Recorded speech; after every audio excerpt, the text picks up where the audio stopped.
Le PSG commence déjà son mercato estival et un gros chantier attend le PSG sur tous les fronts, que ce soit en défense, au milieu de terrain, en attaque, sur tous les fronts, que ce soit qualitativement et quantitativement, qualitativement tout ça.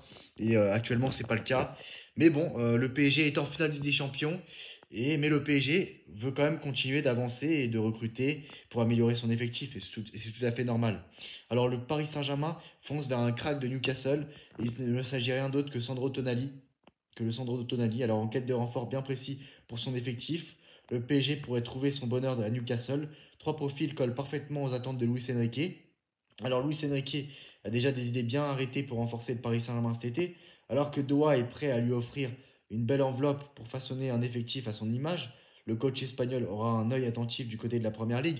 Alors on sait qu'en plus le PSG voilà, va participer à un très beau parcours en Ligue des Champions cette année et va avoir une belle enveloppe rien que pour son aventure Ligue des Champions. Il y a aussi la Coupe du Monde des clubs et voilà donc le PSG et en plus le PSG va vendre pas mal de joueurs. Je pense à Skriniar, Marco Asensio, Randal Colomwani et à bien d'autres joueurs. Pourquoi pas Gonzalo Ramos, donc joueur pourrait quitter le club. Pourquoi pas avoir Enzani Rebri qui a perdu sa place dans l'effectif. Donc voilà, donc le PSG aura l'argent cet été pour recruter à tout va. Et donc voilà, donc on va commencer avec Sandro Tonali.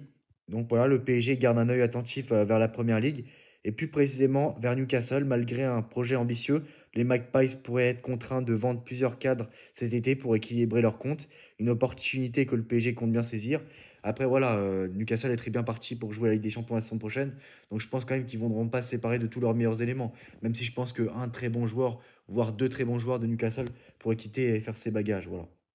Donc Tonali, c'est phénoménal. Alors au milieu de terrain, deux noms font l'unanimité en interne. Son autre Tonali est Bruno Guimaraes. Le premier est redevenu un phénomène du football européen. Ses prestations depuis plusieurs semaines sont même assez bluffantes. Chef d'orchestre, métronome et décisif, l'Italien fait craquer le PSG. Quant à Bruno Guimaraes, l'ancien Lyonnais, connaît déjà très bien la Ligue 1 et brille par sa régularité à Newcastle. Paris le voulait déjà avant qu'il file en Angleterre. Le soldat brésilien est toujours surveillé de près. Mais ce n'est pas tout, le PSG s'intéresserait également à Alexander Isak, l'attaquant suédois de 25 ans, auteur d'une saison pleine en Angleterre avec sa vitesse, son sens du but et sa capacité à évoluer dans un rôle hybride dédié axial. Isaac coche toutes les cases du jeu prôné par Luis Enrique. C'est lui qui n'aime pas vraiment les numéros 9 pourrait se laisser tenter par cet ovni offensif. Donc voilà, je pense que ça peut être une très bonne recrue. Et aussi des offres folles pour Donnarumma, nouveau héros du PSG. Gianluigi Donnarumma fait des émules partout en Europe et notamment en Angleterre où les chéquiers commencent à sortir. Donnarumma ne s'attendait certainement pas à une telle année 2025. Tout réussi au gardien de but italien au PSG. Ses performances sont devenues de véritables prouesses, notamment en Ligue des Champions. Redevenu l'un des meilleurs du monde à son poste, Donnarumma a clairement réveillé le marché des transferts. Outre les cadors italiens comme la Juventus et l'Inter Milan, le Parisien serait désormais la cible des clubs anglais. Le Manchester United, qui se cherche un nouveau rempart, aurait l'intention de frapper fort. Une offre de 60 millions d'euros serait en préparation. Pour rappel, Donnarumma n'a plus qu'un an de contrat et se retrouve maître de son destin. Mais au regard de ses dernières déclarations, il semble que Giorgio Donnarumma veuille rester au PSG avant tout. Donc voilà, Manchester United est prévenu. Et voilà, donc à vous de me dire en commentaire ce que vous pensez de tout ça. Et on se retrouve très prochainement vers une nouvelle vidéo, dans une nouvelle vidéo. Ciao. Bonsoir à tous. Dans cette nouvelle vidéo Mercato, le Paris Saint-Germain prépare une offre groupée pour deux talents du club Bruges. Et il s'agit rien d'autre que de Joël Ordonez et Maxime de Culper. Donc les informations que je vous relais sont des informations PSG Inside Actu. Donc je n'invente rien. Le Paris Saint-Germain est en train de peaufiner une offensive ambitieuse sur le marché des transferts en ciblant Joël Ordonez et Maxime de Culper, deux jeunes espoirs du club Bruges. Selon les sources de PSG Inside Actu, le club parisien envisage de soumettre une offre groupée pour s'attacher les services de ces deux joueurs prometteurs dès cet été. Ordonez, un profil suivi depuis 6 mois, le défenseur central équatorien Joël Ordonez, 21 ans, fait l'objet d'un suivi attentif de Luis Campos depuis plus de 6 mois. Réputé pour sa puissance, sa lecture du jeu et sa sérénité balle au pied, il représente le type de défenseur que le PSG cherche à intégrer à son effectif pour renouveler et renforcer sa charnière défensive. Et aussi le compatriote de Willian Pacho, hein, Deux Équatoriens peuvent tenir ta défense, quoi. Peuvent tenir ta défense centrale. Incroyable. Maxime de Culper, une cible réactivée. De son côté, Maxime de Culper, 24 ans, est un nom bien connu dans les bureaux parisiens. Le, le PSG avait déjà tenté une approche en août dernier, sans parvenir à concrétiser le transfert. Auteur d'une belle saison avec Bruges, le latéral gauche séduit par sa régularité, son volume de jeu et sa capacité à se projeter vers l'avant, il pourrait représenter une concurrence directe pour Nuno Mendes, souvent gêné par les blessures. Une opération groupée stratégique. Le Paris Saint-Germain souhaite combiner les deux dossiers dans une même négociation afin de proposer un montant global attractif au club Bruges tout en réduisant les risques de surenchère. Cette stratégie permettrait également aux deux joueurs de faire le grand saut ensemble, facilitant ainsi leur intégration. Bah, c'est une opération plutôt originale, mais tout à fait possible, hein, un lot de pour le prix d'un, non je rigole. Enfin bref, voilà, n'hésitez pas à donner vos avis en commentaire, qu'est-ce que vous en pensez de tout ça. En tout cas, c'est très intéressant pour le PSG qui doit se renforcer sur tous les fronts, notamment en défense, c'est très important. Un défenseur central droit, même si Marquinhos reste au club, il faut un défenseur central droit. Voilà, donc sur tous les postes, voilà, des doublures à No Mendes, doublures à Achraf Hakimi, au milieu de terrain, en attaque, soit un numéro 9 soit un ailier. Ça va être difficile de voir deux attaquants arriver, donc à voir, je pense à Rodrigo ou d'autres joueurs. En attendant, c'est tout pour moi dans cette nouvelle vidéo et on se retrouve très prochainement pour une nouvelle vidéo. À très bientôt, ciao. Bonsoir à tous dans cette nouvelle vidéo Mercato. Annoncé avec insistance dans le viseur du PSG, Ryan Cherki semble bien parti pour quitter Lyon lors du prochain Mercato estival. Le jeune attaquant a d'ailleurs lancé un appel du pied qui n'est pas passé inaperçu durant la cérémonie des trophées UNFP. Et pour cause, le journaliste Florent Gautreau assure que Cherki rêve de finir au PSG. Dimanche soir, à l'occasion des trophées UNFP et alors qu'il figure dans l'équipe type de la Ligue 1, Ryan Cherki a fait le buzz avec son appel du pied à peine masqué envers la direction sportive du PSG pour un transfert cet été. Si je me sentirais bien dans le vestiaire du PSG, oh oui, je les connais tous. Ousmane est un bon ami à moi, Bradley aussi, donc forcément, quand on a des bonnes affinités sur le terrain, ça se ressent aussi en dehors, etc. etc. En attendant, Cherki regrette que ça ne soit pas fait avec le PSG, et alors que Ryan Cherki semble être passé tout proche du PSG qu'il aurait refusé à la dernière minute l'été dernier, le journaliste Florent Gautreau en a remis une couche à ce sujet lundi soir dans l'Afterfoot sur RMC Sport.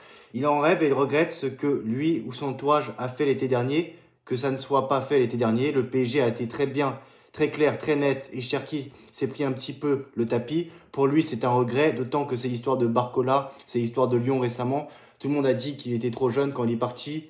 Quand tu es jeune, et ce n'est pas dire du mal de Lyon, mais tu préfères jouer au PSG, explique-t-il. Il avait envie de venir. Gautreau explique ensuite en quoi le PSG serait une destination idéale pour Cherki. Avec l'instabilité lyonnaise, il bénéficierait d'un départ avec un coach qui a su faire grandir d'autres joueurs comme Dembélé, Barcola, Doué. Je comprends que Cherki ait envie d'aller au PSG, mais je pense qu'il est incapable de s'intégrer dans un jeu collectif où tu dois participer, défendre et pas juste briller. Je pense que Luis Enrique sait ce que si Cherki n'est pas venu, c'est parce qu'il a dit qu'il hésitait, c'est parce qu'il y a toujours des querelles d'entourage autour des joueurs. Et à cause de ça, il n'a pas pu venir. Le PSG ne va pas lui en tenir rigueur. Il avait envie de venir. Reste à savoir ce qu'il ne sera de ce dossier lors du prochain mercato. Mais oui, moi, je pense que ça peut être une très bonne idée. Je préfère miser sur Ryan Cherki plutôt que sur Akliouche parce que en termes de rapport qualité-prix, moi, je fonce direct sur Ryan Cherki. Akliouche, c'est trop cher, 110 millions d'euros, 80 millions d'euros. Et je trouve qu'on en fait trop avec lui. Moi, je préfère largement Ryan Cherki, voilà. Et pour moi, c'est pas fait. Et voilà, pour moi, il viendra au PSG cet été, voilà. Voilà, pour moi, ça va se faire. Il y a plein d'informations, il y a plein de sources qui disent qu'il ne viendra pas au PSG. Pour moi, il viendra. Voilà, à voir ce qui se passera, à voir si septembre donnera raison ou pas. En attendant, c'est tout. N'hésitez pas à donner vos avis en commentaire, qu'est-ce que vous pensez de tout ça. Et on se retrouve très prochainement dans une nouvelle vidéo. À très bientôt, les gens. Ciao. Le Paris Saint-Germain veut encore faire la misère au FC Barcelone. Comme vous le savez tous, hein, Lamine Yamal n'a toujours pas prolongé son contrat au Barça. Excusez-moi, lapsus peut-être révélateur. Non, je rigole. À l'avenir. Non, ce que je veux dire, c'est que voilà, c'est très compliqué. Sa prolongation de contrat traîne. Jorge Mendes a plusieurs fois, à plusieurs reprises, a déclaré qu'il n'appartenait qu'au Barça, que son avenir était lié qu'au club catalan, que voilà, lui, c'est que le Barça et qu'il n'allait pas quitter le club. Mais bon, en attendant, le temps passe, mais il prolonge toujours pas son contrat au FC Barcelone. Donc voilà. Donc c'est confirmé pour Lamine Yamal au PSG. Le PSG a vécu un mercato plutôt mouvementé l'été dernier après le départ de Kylian Mbappé. Le club de la capitale a multiplié les pistes pour le remplacer. Les dirigeants parisiens avaient notamment des vues sur un certain Lamine Yamal, sensationnel avec l'Espagne lors de l'Euro 2024. Et l'intérêt des rouges et bleus semble se confirmer. Comme vous le savez tous, le Paris Saint-Germain s'est séparé de Kylian Mbappé, le meilleur joueur du monde, le meilleur joueur d'histoire l'année dernière. Il a signé son contrat librement au Real Madrid. Les dirigeants parisiens se sont donc activés sur le marché des transferts pour y trouver un remplaçant. Les rouges et bleus ont fini par signer Désiré Doué en attaque, mais d'autres noms ont été évoqués. L'intérêt du PSG confirmé pour Lamine Yamal. Lamine Yamal aurait d'ailleurs l'objet d'un intérêt du PSG. Le sport est même en mesure de confirmer la chose. Selon le média espagnol, le pensionnaire de Ligue 1 aurait bien tenté sa chance pour la pépite du FC Barcelone il y a quelques mois. Lamine Yamal était réellement suivi de près par le PSG. Le FC Barcelone a bloqué son transfert. Selon certaines rumeurs, la formation parisienne aurait même lâché une offre sensationnelle que le FC Barcelone a refusée pour son prodige de 17 ans. Lamine Yamal s'est ensuite fait une place de choix dans le 11 d'Hansi Flick. Puisqu'il figure comme un titulaire indiscutable, le PSG a peut-être manqué un gros coup sur le mercato. Tu m'étonnes que le FC Barcelone n'a pas accepté l'offre du PSG et qu'il ne voulait pas s'en séparer. Mais d'accord, c'est vrai qu'il est incroyable, il est indispensable dans cette équipe. Le mec, il a 17 ans, un joueur comme ça, on n'a jamais vu ça dans l'histoire du football. Aussi précoce, aussi talentueux, voilà, incroyable. Le mec, il a tout quoi pour lui. Il a déjà gagné l'Euro 2024, il s'est montré à plusieurs reprises, décisif dans les grands matchs, dans les matchs décisifs, dans les moments importants. Et non, mais franchement, la maturité qu'il a, incroyable. Comme je vous l'ai dit, voilà, c'est du jamais vu. Moi, j'ai jamais vu personnellement ça. Et il a choqué la planète football récemment lors des demi-finales des champions contre Inter Milan. Malheureusement, ça s'est terminé d'une façon terrible pour lui et son équipe. Mais en tout cas, il est en fin de contrat en 2026. Là, on est en 2025. C'est quoi la fin de contrat en 2026? Il lui reste un an de contrat. Si le Barça ne le prolonge pas dans les mois qui arrivent, dans les semaines qui arrivent, il peut quitter librement le club. Malgré lui, hein, même s'il ne veut pas quitter le club, même si lui a envie de rester au club.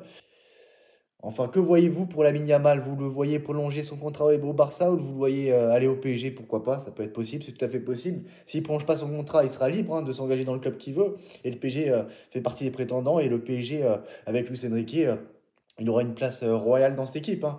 Ah oui, le PSG va tout faire pour le prendre. Hein. Voilà. À très bientôt dans une nouvelle vidéo. Ciao!